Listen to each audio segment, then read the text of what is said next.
Welcome back. Ambareesh ಅಂದ್ರೆ ಮಂಡ್ಯದ ಗಂಡು ಅನ್ನೋ ಅನ್ವರ್ಥ ನಾಮ ಥಟ್ ಅಂತ ನೆನಪಿಗೆ ಬರುತ್ತೆ. ಇವತ್ತು ಅಂಬಿ ಅಭಿಮಾನಿಗಳಿಗೆ ಡಬಲ್ ಧಮಾಕ.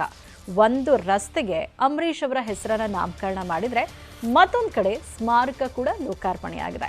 16 ಅಡಿ ಎತ್ತರದ 3 ಟನ್ ತೂಕದ ಕಂಚಿನ ಪ್ರತಿಮೆ ಕೂಡ ತಲೆ ಎತ್ತಿದೆ. ಇದರ ಕಂಪ್ಲೀಟ್ ರಿಪೋರ್ಟ್ ಇಲ್ಲಿದೆ ನೋಡಿ.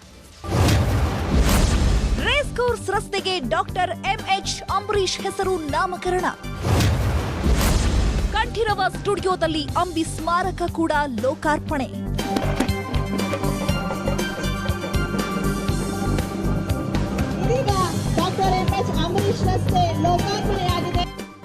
ರೆಬಲ್ ಸ್ಟಾರ್ ಅಂಬರೀಷ್ ಹೆಸರನ್ನು ಬೆಂಗಳೂರಿನ ಮೌರ್ಯ ಸರ್ಕಲ್ನಿಂದ ಬಸವೇಶ್ವರ ಸರ್ಕಲ್ ತನಕ ಇರುವ ರಸ್ತೆಗೆ ಅಂಬರೀಷ್ ರಸ್ತೆ ಅಂತ ನಾಮಕರಣ ಮಾಡಲಾಗಿದೆ. CM Basavaraj Bommai doctor MH Ambareesh ರಸ್ತೆಯನ್ನು ಲೋಕಾರ್ಪಣೆ ಮಾಡಿದ್ದಾರೆ. ಇದೀಗ ಡಾಕ್ಟರ್ ಎಂಎಚ್ ಅಂಬರೀಷ್ ರಸ್ತೆ ಲೋಕಾರ್ಪಣೆಯಾಗಿದೆ. ಮಾನ್ಯ ಮುಖ್ಯಮಂತ್ರಿಗಳಾದ ಸನ್ಮಾನ್ಯ ಶ್ರೀ ಬಸವರಾಜ ಎಸ್ ಬೊಮ್ಮಾಯಿ ಅವರಿಂದ ರಸ್ತೆಗೆ ನಾಮಕರಣ ಮಾಡಿದ ವಿಚಾರವಾಗಿ ಸಂಸದೆ ಸುಮಲತಾ ಮಾತನಾಡಿದ್ದು, ಇವತ್ತು ಅಭಿಮಾನಿಗಳಿಗೆ ಡಬಲ್ ಧಮಾಕ. ಒಂದ್ ಕಡೆ ರಸ್ತೆ ಉದ್ಘಾಟನೆ, ಮತ್ತೊಂದ್ ಕಡೆ ಸ್ಮಾರಕ ಉದ್ಘಾಟನೆ. ತುಂಬಾ ಎಮೋಷನಲ್ ಆಗ್ತಿದೆ. ರೇಸ್ ಕೋರ್ಸ್ ರಸ್ತೆಗೆ ಅವರ ಜೊತೆಗೆ ನಾನು ಬಂದಿದ್ದೀನಿ. ತುಂಬಾ ಖುಷಿ ಆಗ್ತಿದೆ ಎಂದಿದ್ದಾರೆ. ನಮ್ಮೆಲ್ಲರಿಗೂ ಒಂದು ತುಂಬಾನೇ ಭಾವನಾತ್ಮಕವಾದ ಒಂದು ದಿನ ಅಂತ ಹೇಳಬೇಕು. ತುಂಬ ಮಾತಾಡಿದ್ರೆ ಇನ್ನೇನು I don't know how emotional ಆಗ್ತೀನಿ ಅಂತ. ನಿಜಕ್ಕೂ ಇದು ಕನ್ನಡ ಚಿತ್ರರಂಗದ ಅಭಿಮಾನಿಗಳಿಗೆ, ಕಲಾಭಿಮಾನಿಗಳಿಗೆ, ಕರ್ನಾಟಕದಲ್ಲಿರುವಂಥ ಸಮಸ್ತ ಅಂಬರೀಷ್ ಅವರ ಅಭಿಮಾನಿಗಳಿಗೆ ಒಂದು ಹಬ್ಬದ ಒಂದು ಸಂಭ್ರಮ ಅಂತ ಹೇಳೋಕೆ ಇಷ್ಟಪಡ್ತೀನಿ.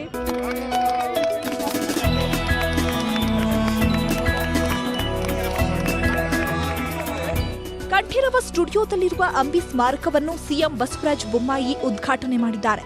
ಅಂಬರೀಷ್ ಸ್ಮಾರಕಕ್ಕೆ ಪೂಜೆ ಸಲ್ಲಿಸುವ ಮೂಲಕ ಸ್ಮಾರಕ ಉದ್ಘಾಟಿಸಿದ್ದಾರೆ.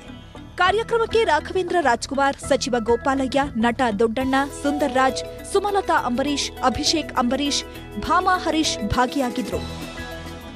ಅಂಬಿ ಸ್ಮಾರಕ ಉದ್ಘಾಟನೆ ಬಳಿಕ ಮಾತನಾಡಿದ ಸಿಎಂ, ಕರ್ನಾಟಕ ಕಂಡ ರೆಬಲ್ ಸ್ಟಾರ್ ನನ್ನ ಸ್ನೇಹಿತರು.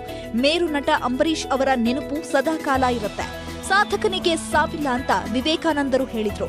ಅಂಬರೀಷ್ ಸದಾ ನೆನಪು ಆಗ್ತಾರೆ. ಸರ್ಕಾರ ಎಲ್ಲ ಅನುಕೂಲ ಕೊಟ್ಟು ಸ್ಮಾರಕ ಮಾಡಿದೆ. ನನ್ನ ಆತ್ಮೀಯ ಸ್ನೇಹಿತನ ಸ್ಮಾರಕ ಉದ್ಘಾಟನೆ ಮಾಡಿದ್ದು ನನ್ನ ಭಾಗ್ಯ ಎಂದಿದ್ದಾರೆ ಸಿಎಂ.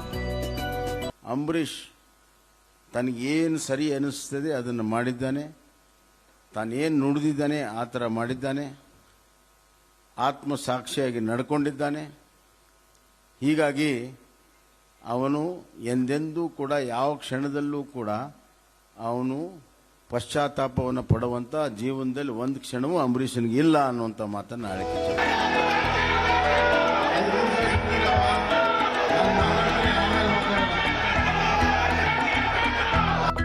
ಇನ್ನು ಸಿಎಂ ಭಾಷಣ ಆರಂಭ ಆಗ್ತಿದ್ದ ಹಾಗೆ ಅಂಬರೀಷ್ ಅವರಿಗೆ ಕರ್ನಾಟಕ ರತ್ನ ಕೊಡಬೇಕು ಅಂತ ಬೇಡಿಕೆ ಇಟ್ಟಿದ್ದಾರೆ ಅಭಿಮಾನಿಗಳು. ನೀವು ನಿಜವಾದ ಅಂಬರೀಷ್ ಅಭಿಮಾನಿಗಳಾಗಿದ್ರೆ ಸೈಲೆಂಟ್ ಆಗಿರ್ತೀರಾ ಎಂದ ಸಿಎಂ, ಅಂಬರೀಷ್ ಎಲ್ಲಿ ಇರ್ತಾನೋ ಅಲ್ಲಿ ಸಂತೋಷ ಉಂಟು ಮಾಡ್ತಿದ್ದ. ಯಾವುದೇ ಗಂಭೀರ ವಿಚಾರ ಇದ್ದಾಗ ಅಂಬರೀಷ್ ಬಂದ್ರೆ ಪರಿಹಾರ ಸಿಗುತ್ತೆ ಅಂತ ನಿರಾಳತೆ ಇತ್ತು ಎಂದಿದ್ದಾರೆ. ಎಲ್ಲಿ ಹೋದಲ್ಲೂ ಸಂತೋಷವನ್ನ ಉಂಟು ಮಾಡ್ತಾ ಇದ್ದ. ಯಾವುದಾದ್ರೂ ಒಂದು ಗಂಭೀರ ಚರ್ಚೆ ನಡೆದಾಗ್ಲೂ ಕೂಡ ಅಂಬರೀಷ ಬಂದಂದ್ರೆ ಒಂದು ಸಂತೋಷ ಆಗ್ತೈತಿ, ಇದಕ್ಕೆ ಪರಿಹಾರ ಸಿಗ್ತದೆ ಅಂತ. ಈಗಲೂ ಕೂಡ ನಮ್ಮ ಭಾಮಾ ಹರೀಶ್ ಅವರು ಅವರೆಲ್ಲ ತಂಡ ಏನಾದ್ರು ಕೆಲಸಕ್ಕೆ ಬಂದಾಗ ನನಗೆ ನೆನಪಾಗೋದು ನನ್ನ ಆತ್ಮೀಯ ಸ್ನೇಹಿತ ಅಂಬರೀಷ್. ಸಂಸದೆ ಸುಮಲತಾ ಅಂಬರೀಷ್ ಮಾತನಾಡಿ, ಅಂಬರೀಷ್ ಚಿತ್ರರಂಗಕ್ಕೆ ಬಂದು ಈ ವರ್ಷಕ್ಕೆ 50 ವರ್ಷ ಆಗ್ತಿತ್ತು. ಅಂಬರೀಷ್ ಸ್ಮಾರಕದ ವಿಚಾರವಾಗಿ ಸಾಕಷ್ಟು ಜನ ಕೇಳ್ತಿದ್ರು.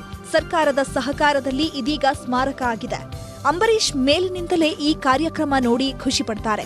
ಅಂಬರೀಷ್ ಮೇಲಿನ ಪ್ರೀತಿಗಾಗಿ ನನಗೆ ಎಂಪಿ ಹುದ್ದೆ ಕೊಟ್ಟಿದ್ದೀರಿ ಅಂತ ಭಾವುಕರಾದ್ರು. ಈವನ್ ಬಿಫೋರ್ ಅವರು ಮೂವಿ ಇಂಡಸ್ಟ್ರಿಗೆ ಬರೋಕ್ಕಿಂತಲೂ ಮೊದಲು ಅವರು ಇದೆಲ್ಲ ಮೆಮರೀಸ್ ಅವ್ರಿಗೆ ಸೇರಿದ್ದು.